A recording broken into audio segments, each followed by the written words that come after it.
আসসালামু আলাইকুম প্রিয় দর্শক, প্রথমে আমি ভিডিওটা নিয়ে কথা বলি। সবচেয়ে ভালো হতো যদি ভিডিওটা আপনাদেরকে দেখাতে পারতাম, কিন্তু আমি দেখাতে চাই না। এমনিতেও আমি ভিডিও দেখাই না, তারপরে আমি এই ভিডিওটা তো দেখাতে চাই না। কারণ যে কারণে এই ভিডিওটা নিয়ে কথা বলবো, সেই কারণে এই ভিডিওটা আরেকবার দেখানো ঠিক হবে না।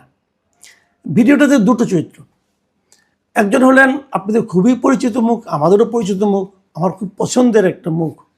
আমি ব্যক্তিগতভাবে তাকে খুব পছন্দ করি।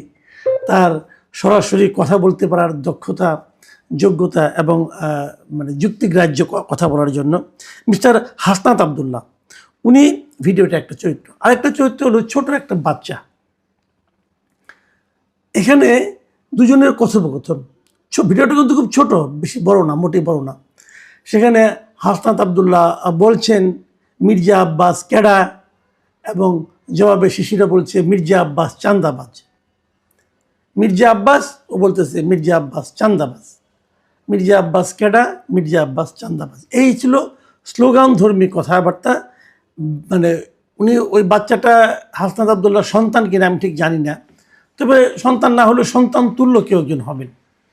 তো এইভাবে দুজনে, মানে আমরা যেরকম ছোটোবেলা আমরাও করেছি এরকম, আমরা আমাদের পিতাদের সঙ্গে এরকম করেছি যে বাবা একটা কথা বললো আমরা সেটা জবাব দিলাম, অথবা আমার সন্তানের সঙ্গে আমি এই ধরনের আচরণ করেছি। কোনো একটা বিষয়ে আমরা দুজন শুয়ে শুয়ে কথা বলতাম। এরকম একটা শুয়ে শুয়ে কথা বলার জন্য মানে যেরকম পরিবেশ থাকা দরকার, ঠিক সেরকম পরিবেশেই তারা কথাগুলি বলছিলেন। এই ভিডিওটা খুবই ভাইরাল হয়ে যায়, সবাই দেখতে থাকে এবং নানা ধরনের সমালোচনা এটা হতে থাকে যে এই ধরনের ভিডিও দেওয়া ঠিক কিনা। এই ভিডিওটা আমাকে গতকালকেই সকালের দিকে একজন পাঠিয়েছিলেন, তো এবং আমারই একজন সিনিয়র ভাই, উনি বললেন যে দেখেন এটা কি ঠিক, এটা কি নৈতিকভাবে সে কাজটা ঠিক করলো। তো আমি কালকেই চেয়েছিলাম এটা কিছু বলবো, কালকে না বলে ভালো করেছি। কালকে বলতে কালকে আমি সন্ধ্যার দিকে বলতাম হয়তো ভালো করেছি, মানে তারপরে কিছু ফলো আপ ঘটনা আছে, সেটাও আপনাদেরকে আমি বলবো। তবে আমি কালকেই করি নাই কী কারণে সেটা একটু বলি। সেটা হলো এই ধরনের আজকাল সোশ্যাল মিডিয়ায় নানা ধরনের কথাবার্তা কিন্তু থাকে, এবং সেই কথাবার্তার প্রেক্ষিতে নানা ধরনের ভুল বুঝাবুঝিও হয়। যেমন কিছুদিন আগে এই হাসনাত আবদুল্লাহর দুটো আপনার পোস্ট নিয়ে আমি কথা বলেছিলাম। তো একটা পোস্ট হাসনাত আবদুল্লাহ দিয়েছিলেন, আরেকটা পরে যেটা কথা বলেছিলাম, পরে হাসনাত আবদুল্লাহ আমাকে ফোন করে বলেছিলেন যে এই কথাগুলো তো আমি বলি নাই, ওইটা আসলে আমার না, আমার নামে অন্য কেউ চালাচ্ছে। সোশ্যাল মিডিয়ায় কিন্তু এগুলিও হয়, অন্য কেউ চালায়, এমনভাবে কথা বলেছেন উনিই বলেছেন। তো ওই অভিজ্ঞতার কারণেই আমিও পরে দেখলাম যে হ্যাঁ না, ওনার বক্তব্যই ঠিক। তো সেই কারণে আমি কালকে আর করিনি। কিন্তু কালকে রাত 9টার দিকে হাসনাত আবদুল্লাহ নিজেই তার ফেসবুক পেজে, তার ভেরিফাইড ফেসবুক পেজে ওই যে ভিডিওটা, ওটার একটা ব্যাখ্যা দিয়ে উনি দুঃখ প্রকাশ করেছেন। উনি বলেছেন এই কাজটা ঠিক হয়নি। আমি প্রিয় দর্শক আপনাদের জন্য ওই পুরো ব্যাখ্যাটা, ওনার পোস্টে পুরো ব্যাখ্যাটা আপনাদেরকে আমি একটু পড়ে শোনাবো।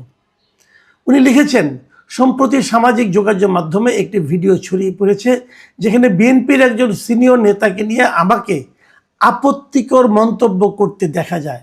ভিডিওটিতে একটি শিশুকেও কথা বলতে শোনা যায়, যা বিষয়টিকে আরও সংবেদনশীল করে তুলেছে। উল্লেখ্য, ভিডিওটি নির্বাচনকালীন সময়ে ধারণ করা হয়েছিল এবং এটি আমাদের একটি ক্লোজড গ্রুপে সীমাবদ্ধ ছিল। তবে গতকাল এই ভিডিওটি বিভিন্ন সামাজিক যোগাযোগ মাধ্যমে ছড়িয়ে পড়ে। ভিডিওটির জন্য আমি নিঃশর্ত আন্তরিকভাবে দুঃখ প্রকাশ করছি। এই কাজটি করা কোনোভাবেই উচিত হয়নি। ভবিষ্যতে যেন এ ধরনের অনাকাঙ্ক্ষিত ঘটনা পুনরাবৃত্তি না ঘটে এবং রাজনৈতিক পরিমণ্ডলে পারস্পরিক শালীনতা ও সৌহার্দ্য বজায় থাকে তা নিশ্চিত করতে আমি দৃঢ় প্রতিজ্ঞ।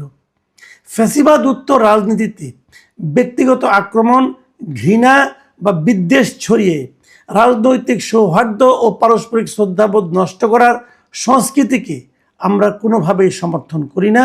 সুস্থ, সহনশীল ও দায়িত্বশীল রাজনৈতিক চর্চাই সবার প্রত্যাশা। আমার কাজের জন্য আমি আবারও দুঃখ প্রকাশ করছি। হাসনাত আবদুল্লাহর এই যে পোস্ট আমি আপনাদের টোটালটা পড়ে শোনালাম, এই জন্যই পড়লাম যে এই পোস্টটা পড়ে আমি মুগ্ধ, আসলে মুগ্ধ, আমি খুবই খুশি হয়েছি। দেখেন, মানুষ মাত্রই ভুল করতে পারে, পৃথিবীতে আপনি একটা মানুষ খুঁজে পাবেন না, আমি আমাদের হযরত মুহাম্মদ সাল্লাল্লাহু আলাইহি ওয়াসাল্লামের কথা বাদ রাখছি, এর বাইরে একটা মানুষ আপনি খুঁজে পাবেন না যার জীবনে কোনো ভুল নাই, পাবেন না। সবারই কিছু না কিছু ভুল আছে, কিন্তু সেই ভুলটা স্বীকার করতে পারার মতো মানসিকতা, এটাই হলো সবচেয়ে গুরুত্বপূর্ণ। কেউ ভুল স্বীকার করে না, কিন্তু ভুল স্বীকার করতে চায় না। কিন্তু হাসনাত আবদুল্লাহ ডিটেল লিখে উনি ওনার ভুলটা স্বীকার করেছেন এবং উনি দুঃখ প্রকাশ করেছেন। এই যে মানসিকতা, এই যে চর্চা, এই যে আচরণ, এটাকে কিন্তু প্রশংসা করতেই হবে। আমি সেই ওনার সেই যে পোস্ট যেটা আছে, সেই পোস্টটা আমি দেখেছি এবং দেখার পর সেখানে আমি এটাও দেখেছি যে সেখানে কতগুলি মানুষ রিয়াকশন দিয়েছে, কতগুলি মানুষ কমেন্ট করেছে। আপনি শুনলে অবাক হবেন, আমি ম্যাক্সিমাম কমেন্টগুলো পড়েছি। আমি দেখেছি প্রায় এখানে যে 3 লাখ মানুষ এটাকে দেখেছে এবং মানে রিয়াকশন দিয়েছে এবং 22,700 মানুষ এখানে কমেন্ট করেছে। এই মানে কমেন্টটা, ওনার পোস্টটা 3000 শেয়ার হয়েছে, মানে একটা বিশাল অনেক লোকের ইনভলভ হয়েছে এবং ম্যাক্সিমাম রিয়াকশনগুলি কিন্তু পজিটিভ রিয়াকশন। আমি কিছু কমেন্ট পড়ার চেষ্টা করেছি, সবগুলি কমেন্টে যে জিনিসটা নাকি কমন ছিল, প্রায় কমেন্টে, অধিকাংশ কমেন্টে, সেটা হলো এই যে দুঃখ প্রকাশ করে নিজের ভুলের জন্য ক্ষমা চাওয়ার যে প্রবণতাটা, যে কালচারটা, সবাই কিন্তু এটাকে প্রশংসা করেছেন এবং সবাই বলেছেন আপনি আগামী দিনেও এই চর্চাটা অব্যাহত রাখবেন। এই যে কথাটা বলছে, একজন লোক ভুল করেছে, ভুল স্বীকার করেছে, সবাই হুমড়ি খেয়ে সেখানে প্রশংসা করছে কেন? অথবা আমি বা কেন ওনার একটা ভুল স্বীকার নিয়ে একটা কন্টেন্ট করতে যাচ্ছি, সেই ব্যাখ্যাটা একটু করতে চাই। আসলে আমাদের এখানে ভুল স্বীকারের কোনো কালচার নাই। কিছুদিন আগে আমরা দেখেছি আমাদের যোগাযোগ মন্ত্রী মিস্টার রবিউল আলম রবি, শেখ রবিউল আলম রবি, উনি কিন্তু চাঁদাবাজি নিয়ে একটা কথা বলেছিলেন। উনি বলেছিলেন এটা চাঁদা এবং চাঁদা নেওয়া এবং চাঁদাবাজি নাকি এক না, আপোষে নিলে সেটা চাঁদাবাজি নয়, এরকম নানা রকম কাহিনী। এটা উনি ব্যাখ্যা দিতে, পরের দিন আবার উনি এমনভাবে কথাটা বলেছেন যে ওনাকে আবার পরের দিন ব্যাখ্যা দিতে হয়েছে এবং সেই ব্যাখ্যা কি সবার কাছে গ্রহণযোগ্য হয়েছে? আমার কাছে হয় নাই, অন্যদের কাছে কি হবে?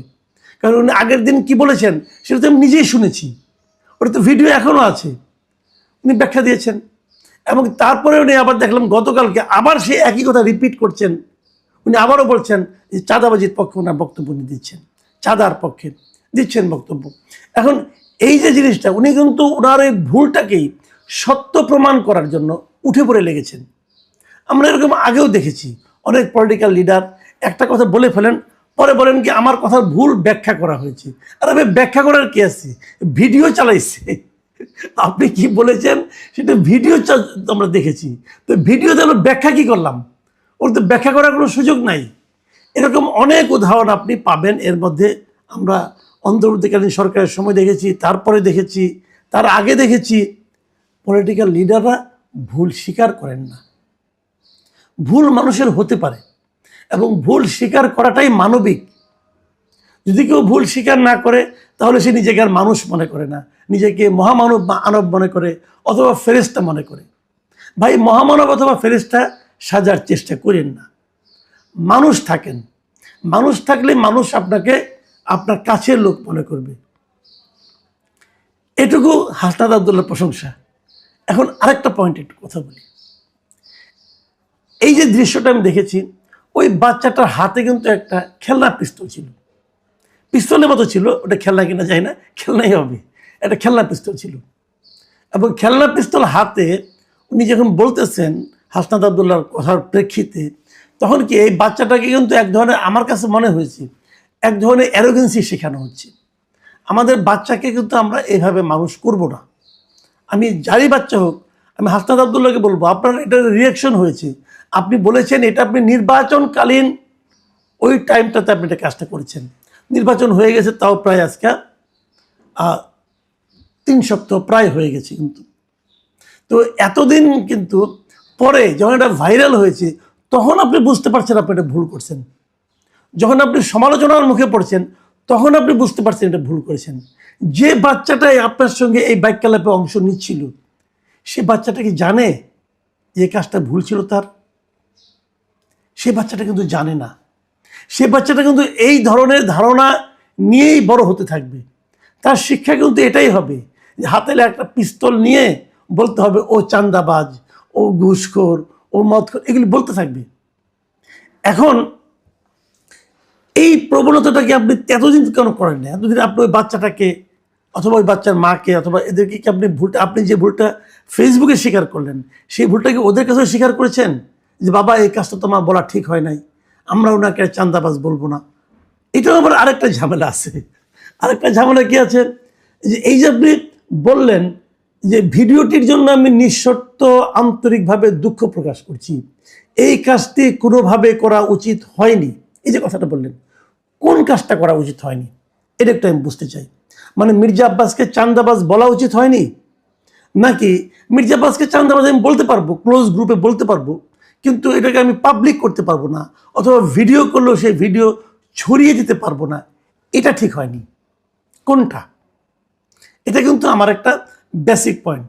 এখন প্রশ্ন হচ্ছে যে আপনি যে বলেছেন মির্জা আব্বাস চাঁদাবাজ, যদি নির্বাচনের সময় হয়ে থাকে, তাহলে এই কথাটা কিন্তু আপনার যে সহকর্মী, আপনার দলের যে আরেকজন লোক মিস্টার নাসিরউদ্দিন পাটোয়ারি, উনিও কিন্তু নির্বাচনে প্রচারণা করার সময় সমানে বলে গেছেন।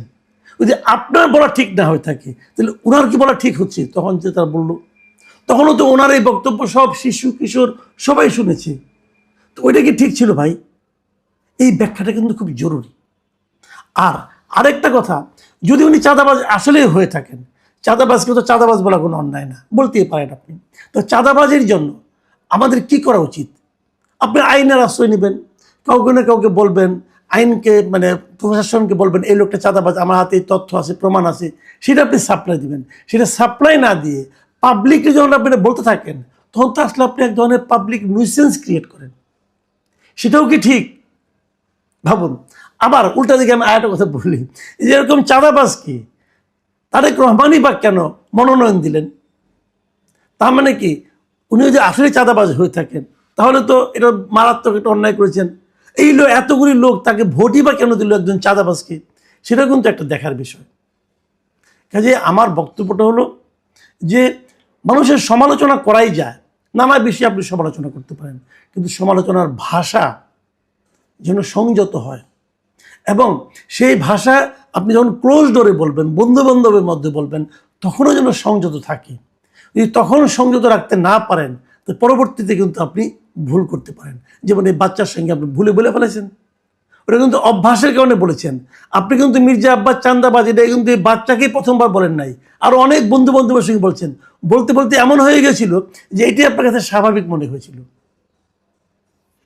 যাই হোক, এই বিষয়গুলো আমার মনে হয় সবার একটু সচেতন থাকা উচিত। আমরা চাইব কেউ চাঁদাবাজি করবেন না। যদি চাঁদাবাজি করেন, তাকে কেউ চাঁদাবাজ বলতে গেলে হাতে কিছু তথ্য প্রমাণ সহ আপনারা সংশ্লিষ্ট প্রশাসনের কাছে তথ্যগুলি দিবেন।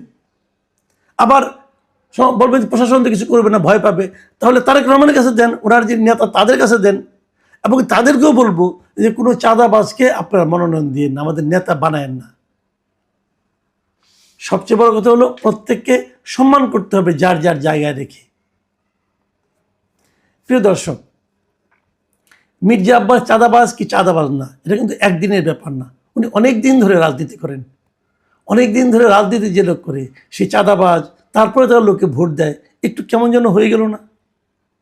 একটা মানুষের অনেক রকম ভুল থাকতে পারে, যেমন হাসনাত আবদুল্লাহর আছে, হয়তো মির্জা আব্বাসেরও আছে, কিন্তু এইভাবে সুইপিং কমেন্ট, সেটাও কি ঠিক? এগুলি নিয়ে আমাদের একটু ভাবতে হবে।